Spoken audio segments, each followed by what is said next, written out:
My guest today is a celebrated entrepreneur and cultural ambassador. In 2010, she founded Salmon N Bannock, the only restaurant in Vancouver that serves Indigenous cuisine, and in recent years opened up the only Indigenous restaurant to be located in a Canadian airport, Salmon N Bannock on the Fly at YVR. Hailing from the Newhook First Nation from Bella Coola, Inez Cook is an inspiration to many, a mentor to some, and a friend to me. Welcome, Inez. I changed my shirt just for you. I wore this just for you. I love it. Thank you. I feel so welcome.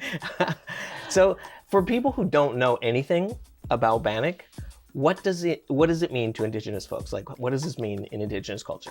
Okay, so there's a lot of political things about the Bannock, and it's true. Because it's in my name, I like to keep the positive side of it. Got it. And the one thing is that with over 600 nations in Canada and all the different languages, you have to imagine every single community in the world had some sort of bread. Yep. But when they didn't have a common language, they probably didn't understand what everybody was saying.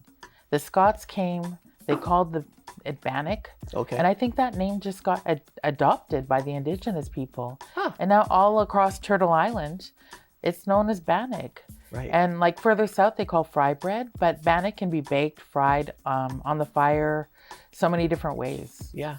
Yeah. Okay. I like it fried. I have a special dish that I make at my house. Hot dogs inside of Bannock. Yum. Mm-hmm. But you make all types of different Indigenous fare, including salmon, which is obviously my favorite. But what are some of the other dishes? Well, we take Indigenous ingredients, we serve it with a modern palate. So we find out what's in season, what's available, price points, different things like that. And so we have bison. That's one of our top favorites. We slow braise it for 24 hours. You don't need a knife, and apparently you don't need teeth. And one time Gino Ochik was in, and he's like, "What do you recommend?" And I told him, "Well, apparently you don't need a knife or teeth for this one." And he smiled, and he had no teeth. And he said, "I'll have that." No way. Is it like a burger or something? How No, do you eat it? it's a roast with mashed potatoes, all the fixings. I think I've had that. Has it been on the menu for a long time?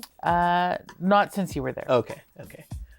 Is there anything that you would like to serve that you can't serve based on? Moose meat. Oh, moose meat. Yeah. I love moose meat. I wish we could serve moose meat. I heard that there was restaurants in Newfoundland serving it, and I got so excited because I thought, okay, we're not allowed to serve it in BC, but maybe it's a gray area if I order it from Newfoundland, if it's legal there. Yeah. And I phoned a restaurant, and I'm like, I heard you have moose meat. Like, I was wondering if I could talk to your supplier, and they hung up on me. What?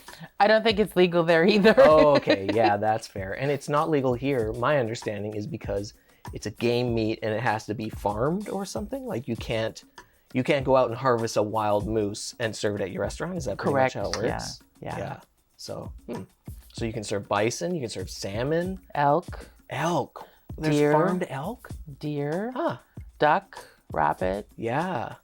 Cool. lots of sablefish. That's my favorite. Sablefish is delicious. Delish, buttery, melts in your mouth. Yeah. You ever do events outside of the restaurant? I was at Salmon last summer, and somebody was setting up a barbecue, a salmon barbecue, and I helped, and it was so awesome. Like a sort of traditional way of doing it. Yum, amazing. Yeah. I mean, we do lots of catering. Okay. So tons and tons of catering. It's hard because we don't have a truck. We're not a food truck business. Yeah. And so it's hard because anywhere we go, we have to build a kitchen, which is very costly. Of course. So there's that. Yeah. What about YVR? What do people say at YVR? Do people get it? Is it international tourists that are eating it? Is it They're people from not getting Canada? it that much. Oh, really? Yeah, it's been tough. Huh. Yeah, it's been really stressful. Originally, I chose international because people show up 3 hours before the flight, and I thought, amazing. They have time to have a quick bite and before their flight.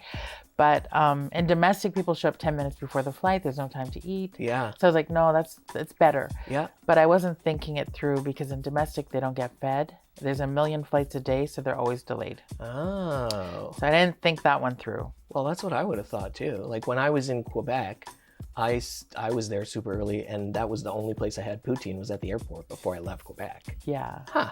Yeah. So I mean, right now with tourism down not going to the south right now. Yeah. Everyone's going to Mexico, so that's helping us. Oh, that's good. Yeah. Cool. Yeah. And you have this now. You have packaged bannock that you can take home. Yes.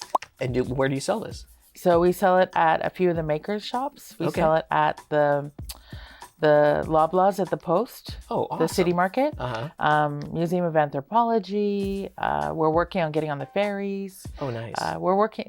You're going to see it popping up different places, which is super exciting. Okay, cool. You're going to see it popping up in my kitchen later. Love it. That one's the one you're holding is a distant cousin. That one's gluten-free. Oh, gluten-free. Distant cousin. That's funny. And what's this one called? Signature. And this is the same mix that you use at the restaurant? Ours is baked, but you can fry it. Oh, you bake it at the restaurant? Yeah. I got to come by. It's been way too long. Yeah. Yeah. Come try the bison and the sablefish. That's what I'm going to do. Yeah. Yeah. Are there other, you mentor other cooks. Is there anybody in BC that you're excited about? Yeah. Yeah. I mean, it's starting to grow more and more. Super exciting. Sarah from Tradish, Ancestors Cafe. Oh, yeah. She's seasonal right now. Okay. She's amazing. I was mentoring her. There's another chef. He just moved back to BC.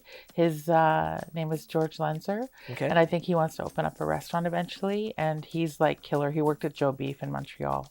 Cool. He's like, yeah. Awesome. I see a lot of bannock trucks.